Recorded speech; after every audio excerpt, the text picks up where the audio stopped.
welcome back to another episode of the Experian Wise Up Series. My name is Nicolette Mashile, and of course, I am your financial bunny. Today, we're talking about living beyond your means. What are some of the causes? But also, we're going to be offering you a whole host of solutions. And I want you to think about it. There are various factors, whether it is marketing, whether it's advertising, cultural, social, academic, and a whole host of different types of factors that can push us as consumers sometimes to deviate from our budget, to overspend, and really just live beyond our means. But we've got all of the solutions. So joining me in this conversation is Lesego Montuahaye, who is a consumer relations consultant at Experian. Thank you very much for joining us today. Thank you very much for having me. And I think let's start off by talking about overspending. I thought overspending, man. Like, I feel like overspending, and maybe let's define it. What would you say is overspending and what causes it? So basically, overspending happens to the best of us. Overspending is living within beyond your means. You spend more than what you earn or what you have. It can start from that takeaway that you did not have planned for the month to that impromptu girls' night out, which you didn't have in your budget. And then next thing, mid-month, Mambara week, yeah, you're going. I like that you call it Mambara week, because that's really what happens, right? You have a little bit extra work at work, you stay over until like 6, 7 o'clock, you get home, you don't feel like cooking. So what do? You buy the takeaway. Yeah. And I think this, and I like the way you started the conversation to say it happens to everyone, because I think sometimes we often make financial decisions, and bad ones, they belong to a certain group of people. But let's talk about that. Let's talk about more instances of when people will live beyond their means. In your experience, what have you seen? It starts with budgeting. Okay. If one is able to understand what their income is versus their expenditure, what they need versus what they want, it makes things easier as to control your budget, stay within your budget, and also be able to save. It can be from, I'll make a personal reference to myself. Right now I'm having car troubles. Yeah. There was a situation whereby I used to save a lot. Okay. Being the breadwinner in the family, everybody depends on me. Suddenly, my car breaks down. Now I have to dip into my funds. So do you understand that if I was a person who did not have savings, I would be in trouble right now? Yeah.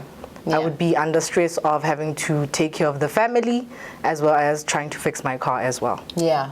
And I'm guessing now that also puts you in a position where you have to look at the alternatives. And often if you don't have the savings, the alternative is? A loan.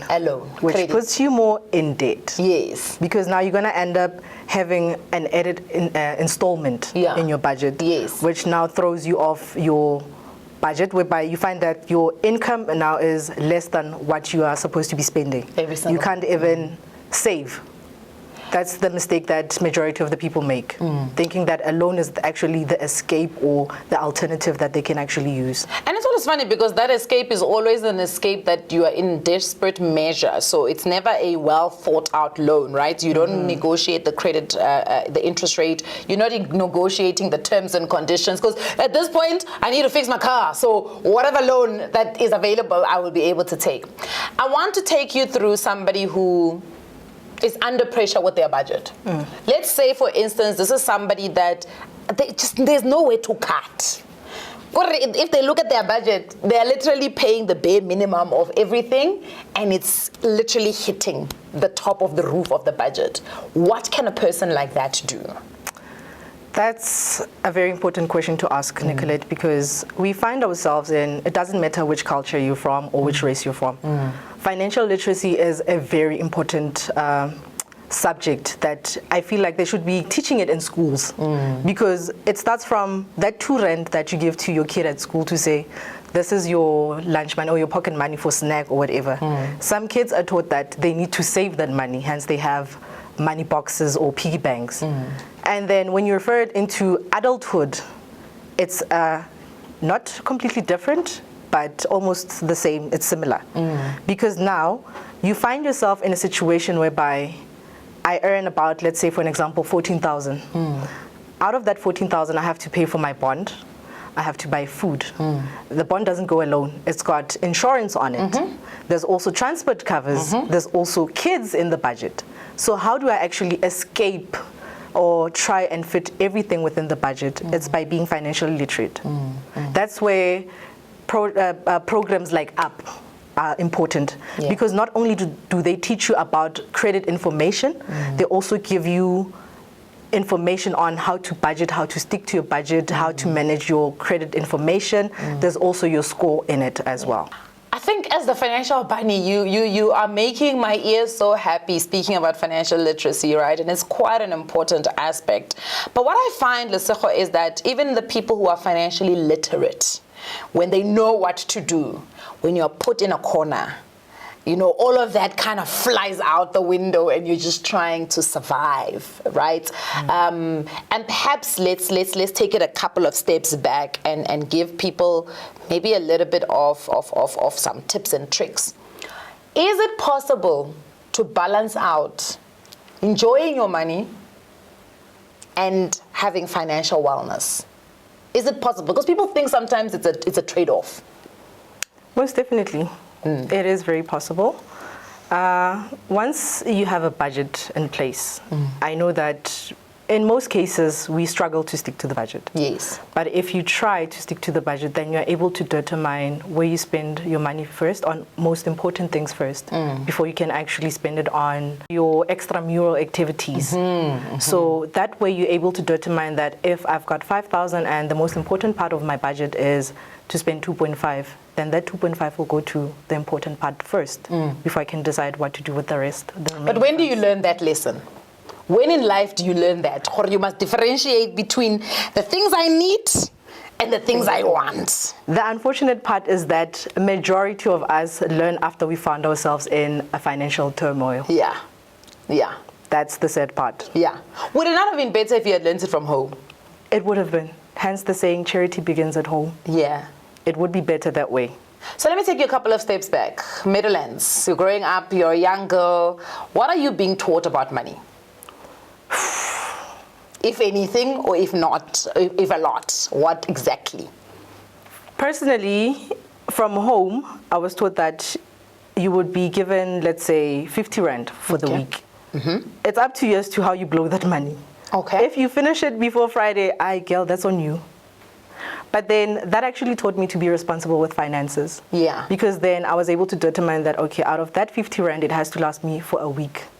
And within a week, how much do I spend within a day? Am I able to try and minimize the amount that I spend so I can try and also save or not? So what was the 50 rand for? What did you need to cover? Carry. So basically, I didn't take a lunch box. So from that 50 rand, it's 10 rand a day. Okay. So from 10 rand, I need to buy lunch. So lunch is different every day. So I'll need, because I went to a township school, we get food that is not from a tuck shop. It's your snacks, your mazimbas. Yes. So I was able to basically either spend 5 rand and keep the 5 rand. And I like that you give that example because, you know, I think this is the thing that we miss as people, is that we often hear people saying, I didn't learn anything from home about money, but we actually did. Because imagine if you knew that one Friday in that month, there's a social. Yeah. All of a sudden, it's no longer 10 rand a day. You want to save more for the Friday social. So maybe you are now kind of manipulating your budget to say, okay, I'm going to spend maybe 5 rand on Monday, 5 rand on Tuesday, so that I can at least have 25 rand for Friday, right? Yes. And I often find that we miss those lessons because we want finance to be hardcore, to be this and this and this and this, instead of looking at life lessons and actually finding those financial lessons from it. But we'll talk a little bit more about that. I want to speak about the role of budgeting. When you say budgeting, what do you mean? Because when people hear the word budgeting, they just like, hey, Nicolette and her friends on YouTube are starting again. They want us to budget. What does budgeting actually mean? It starts small. Budgeting does not mean your investments and big financial decisions. It starts small. From how much am I willing to spend? What are my goals? Do I want to save money? There's a sale at Checkers. I usually get a 6-pack of milk for, let's say, 200 rand. Right now, it's 169. That's a deal for the next person, or for anybody actually, that means you're saving. So it means that it's keeping me within my budget. And I'm also going to be saving that small portion from the sale that I got. So it's almost like knowing what you can and cannot do. Correct. And it's fine. What's budgeting in your language? Yo, Kastwan. Yes. I'm not sure of the word. I'm not that good. My grandmother would be rolling. It's actually not even being about being good. In certain languages, we use one phrase for everything. The word budgeting in many of our vernacular languages is often, or the word we use in its place, is often very interchangeable with other words. It's like when we think about finances, we say, "What budget?" You know what I mean? Yeah. So if you're thinking about investments, as you mentioned, if you think about insurance, people just say, "What budget?" But they don't really go into the actual process of the sitting down, the writing. This is my income. These are my expenses, and this is how much room I actually have to work with. And I like what you said about, if I go into a grocer and there is milk at a discount, I can quickly pick up, because I know how much money I've allocated to my grocery, to know exactly how much I can actually spend in the grocery shop. So I like that you put it that way, because I think it's very, very important for people to understand what budgeting really actually is. Now, let's talk a little bit about outside of budgeting, outside of the financial literacy. What other reasons or what other things impact people overspending? Because I sometimes think, I'm going on holiday, who wants to go on holiday? Or Nicolette just bought a new car. Me and Lesotho are in the same job. If Lesotho buys the car, it means I can buy a car. In your experience, what have you seen being the other reasons why people often deviate from the budget they've written? In such cases, it's because an individual is not able to differentiate between their wants and their needs. And also putting in consideration that me and Nicolette might be in the same position and the same amount of money, but your responsibilities are not going to be the same as mine. I might end up having to spend more on my budget, and you might end up having to save more on your budget. And I think our financial goals are also not the same, right? Exactly. Some people they've got kids, they maybe want their kids to go to the likes of your Harvard. Me, I just want my kids to go to I'm not too stressed, you know what I mean? But let's talk about the role of marketing and advertising. People often say the reason why South Africans take up the funeral cover is because for a very long time it was one of the only advertised long-term insurance policies and not the life insurance policies. Do you think there is an effect that marketing has on our decisions as consumers? It does, in a very big way.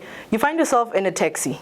Okay. For an example, like I mentioned earlier on, that my car right now is at the dealers. So in a taxi, whenever you are commuting, you'll see either billboard of some sort. That influences your daily life.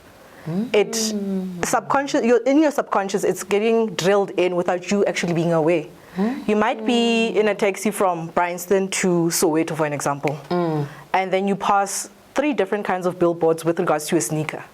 Already it's drilled in your head. Now you start imagining yourself that, okay, I think I like that sneaker. Next thing, you go to the mall to do grocery shopping. Sneaker is there. Sneaker is there. Looking at you. And you're looking at sneaker, and sneaker is looking at you like, impulse buying kicks in. Yeah. You end up buying the sneaker. Yeah. Yo, that happens quite a lot of us. Impulse buying is quite a big one that makes a lot of us deviate from our budget and our finances. Yeah. Okay, so now we've talked about advertising. Let's talk about emotions. Emotions. There's actually a gentleman that I listened to, the TED Talk, and he speaks about how his friends kept telling him, you are obsessing over chocolate, you eat too much chocolate. And he said, no, I don't eat chocolate. He said, you eat a lot of chocolate. So he's a CA, so he decided, you know what, let me actually track how much chocolate I buy. So he went on his bank statements and he realized how much chocolate he actually spends money on, right? But then he was like, okay, let me also pinpoint when I buy chocolate. Yes. And he realized that he does it when he's in emotional distress. So do you feel that you are able to track your emotions through your finances, or the other way around? I would say a lot of us need to do a financial audit Okay. in our personal lives because myself, I do that. Yeah. I find myself in a situation whereby if I go are strong, like my emotions are all over the place, Yeah. I'll find myself going to either buying ice cream.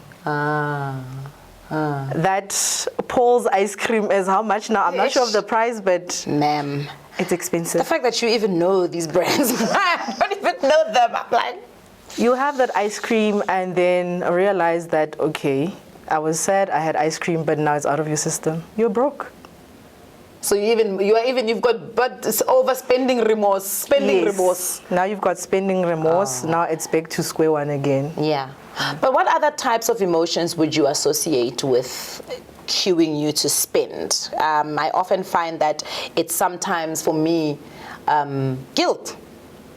Like you feel guilty, like you're spending, you're doing all of these things, and then somebody at home just calls and says, "Yo, we don't have 1, 2, 3," and you're like, "Oh my God!" Now you want to overcompensate. Yeah. For an example, you might get a call saying there's a funeral at home. Yeah. And now there's certain items that need to be bought. Bomalume, they're not working.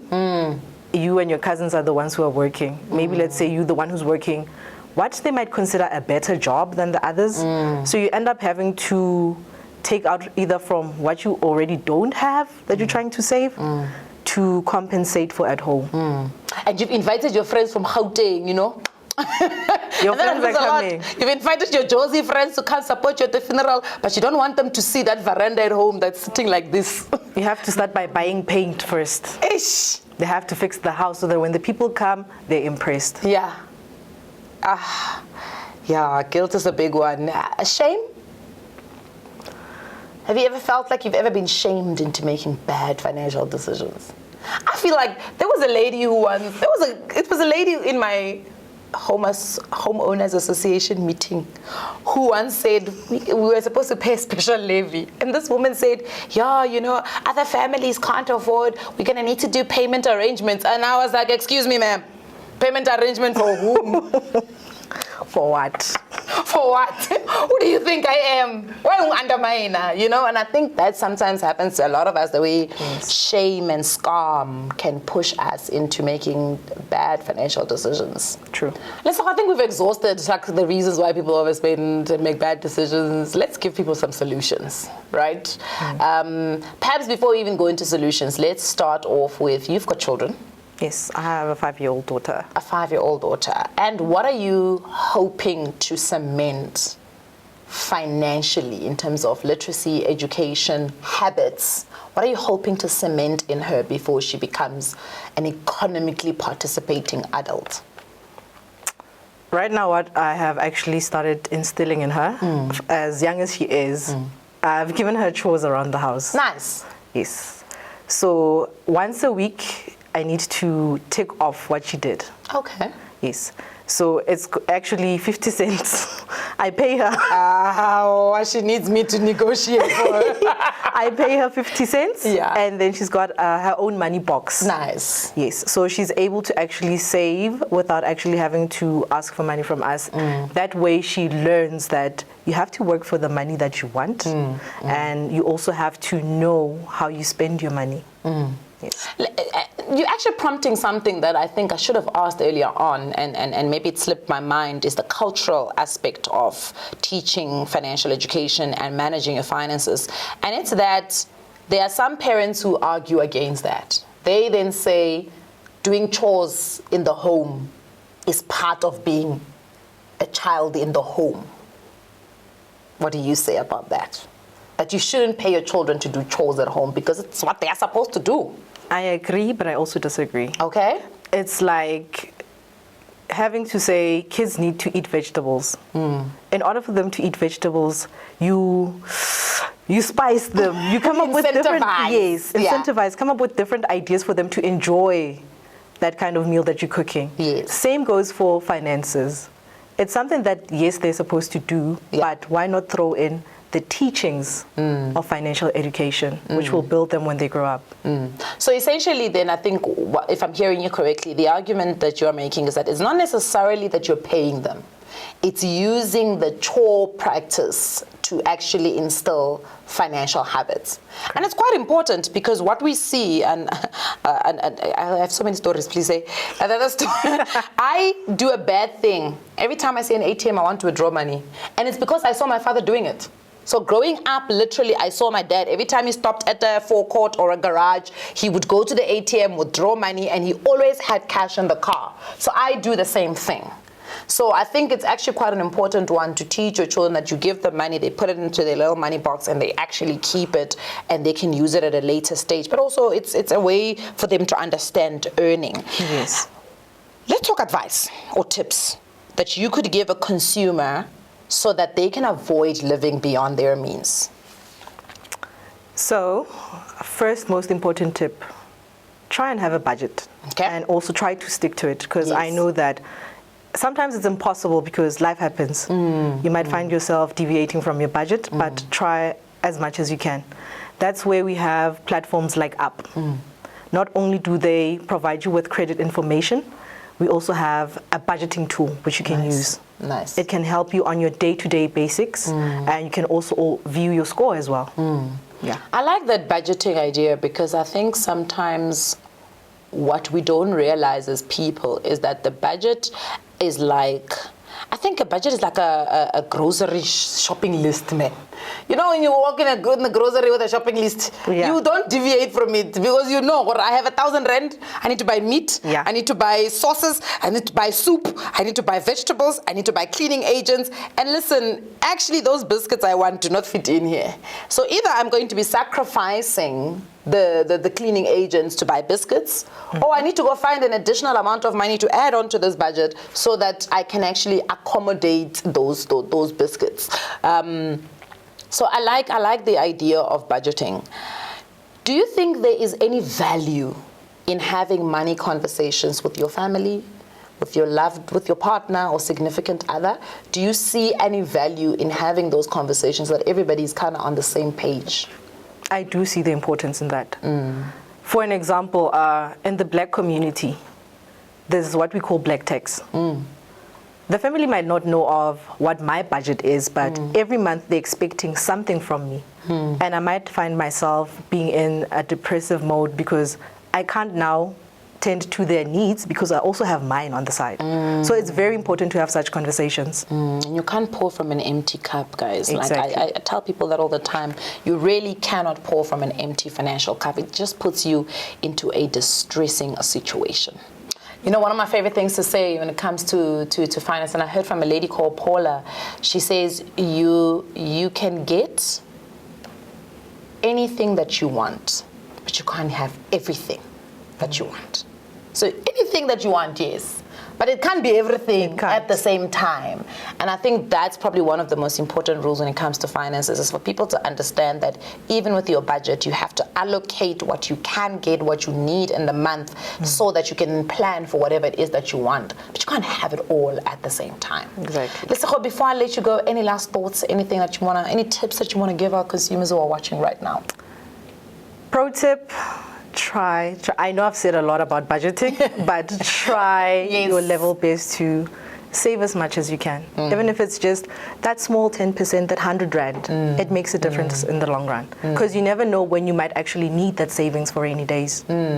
Yeah, that's absolutely true. Thank you so much, Lesego. We do appreciate your time on the show and really sharing some invaluable insights. And I like the fact that you stepped into your own personal life to be able to share, you know, these nuggets of wisdom around our finances and our financial well-being. I think often we speak about finance like it's this thing that sits next to us.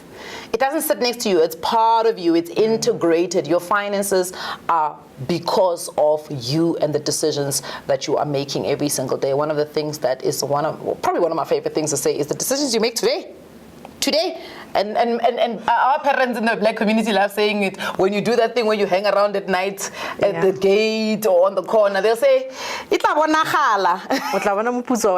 Do you get it? Yes. The consequences will eventually show in terms of what it is that you're doing at that corner. Thank you very much for joining us for another episode of the Experian Wise Up Series. Now, it's been absolutely fantastic getting those insights from Lesego, just homegrown lessons of getting an understanding of what causes us sometimes to live beyond our means and the solutions. It is, of course, budget. It is the foundation of your financial wellness. And how great is it that Experian has created the app which can help you with your budgeting, but also help you with your overall financial wellness. So please don't forget to register on www.app.experian.co.za. Let's get our finances all the way up. I will see you guys on the next one.